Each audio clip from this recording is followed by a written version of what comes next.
The next chart I want to give you is let people know how many days it's going to take to sell the house. And really what I want you to show, if you take a look at the previous slide and then look at the days on the market slide, you can see where prices are going up the most dramatically is where houses are selling the quickest. And that only makes sense, ladies and gentlemen. Where there's high demand, when people are gobbling up inventory, that's the places where prices are rising the most dramatically. But what we can probably guesstimate is that there are just as many people in New York that are playing with the numbers as there are in Portland, Oregon. So if we take a look across the whole country, we can get a trend. And the trend is that on the West Coast, where prices are hottest, houses are selling the fastest. When we get closer to the East Coast, especially the Northeast, houses are taking a little longer to sell because there's still inventory there and the market's just not as hot.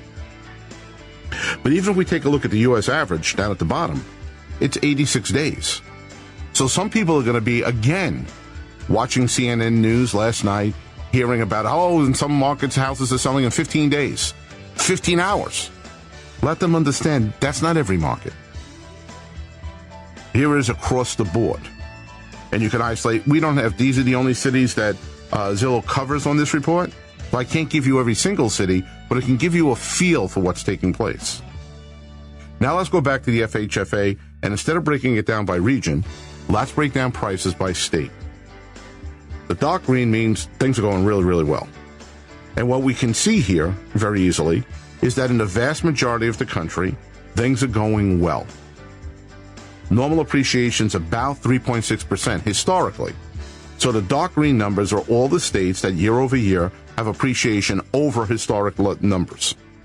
The light green states are about historic numbers. And there's only a couple of states that's that really, really, really off green. So as far as prices are concerned, again, what I said before, I'll repeat. If we even break it down, not by region, but by each state, things are going well. However, if you're selling your house in Connecticut and thinking about moving to Florida, Connecticut is not appreciating at the same rate as properties in Florida. So waiting for your house to go up in price in Connecticut might not make sense. Because while you're waiting, the waterfront piece of property that you're looking to buy in Florida is appreciating at a greater level. That's why I like to give the regional and the state numbers. Now, if we take a look at those prices, we can see that up in the Northeast, things are slower than they are in the vast majority of the rest of the country. If we look at the next slide, we can get a good feeling why.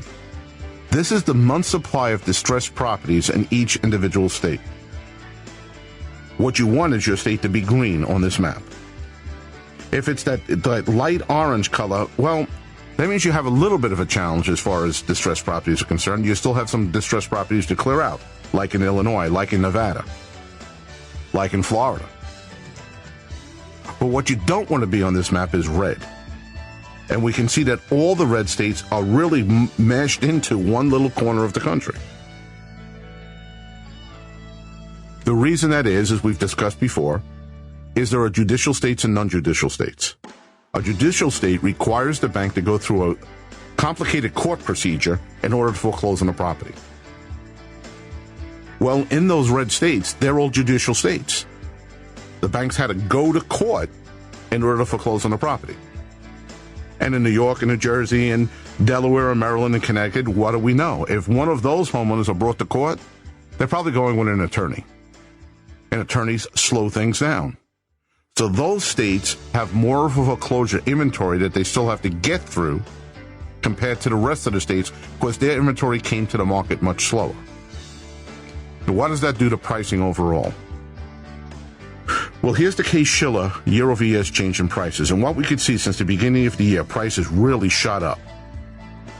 And then when it came to March and April, they leveled off. They didn't continue to keep on shooting up. They maintained a pretty good double-digit price advancement over the year before. As a nation, we've done that. But they weren't shooting up like a rocket. And now we're seeing a leveling off.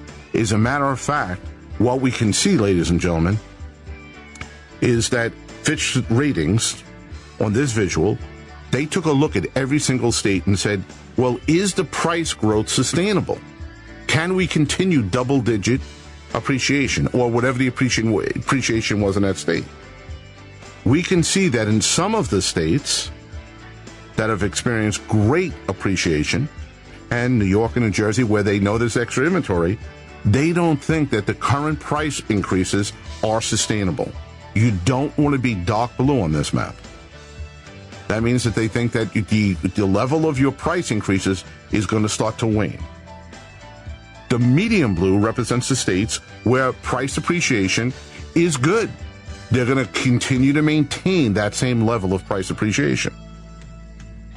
So your prices aren't going to flatten out. They're not going to skyrocket. It's going to be a nice, easy pace. And the real light blue are showing some states where they think there's going to be more appreciation. They're actually undervalued, according to Fitch. As a matter of fact, if we go back to the Case-Shiller home price indexes and look at the 20 cities they look at, we can see what Fitch is saying is probably accurate. Remember, according to Case-Shiller, we're in double-digit appreciation year over year, this year over last year. Let's take a look at month over month. Now, if we were going to continue double-digit appreciation, 12, 13% appreciation, that would mean that month over month, there has to be a 1% appreciation. The 12 months would be at the end of the year to be a 12% increase in prices. Well, we can look at this right here. The only cities in the country that are going to be looking at that double-digit appreciation based on the last month are the dark green cities. They're still appreciating at double-digit numbers. If you take that number and multiply it by 12, it's more than 10. But if we take a look at the light green, now we're looking at a different situation. None of those light greens are going to reach double-digit appreciation. So what's taking place? The level of appreciation is actually slowing up. The orange numbers are going to be less than 5% appreciation year over year if they continue. So what we're looking at here, and I think Charlotte's a little bit of an anomaly there. That 1 month they dropped off a little bit, but I think they're really going to be orange city. What we're seeing is prices are going to level off. They're going to continue to go up. They're just not going to go up at the speed they went up. And that this is a great slide to prove that to people.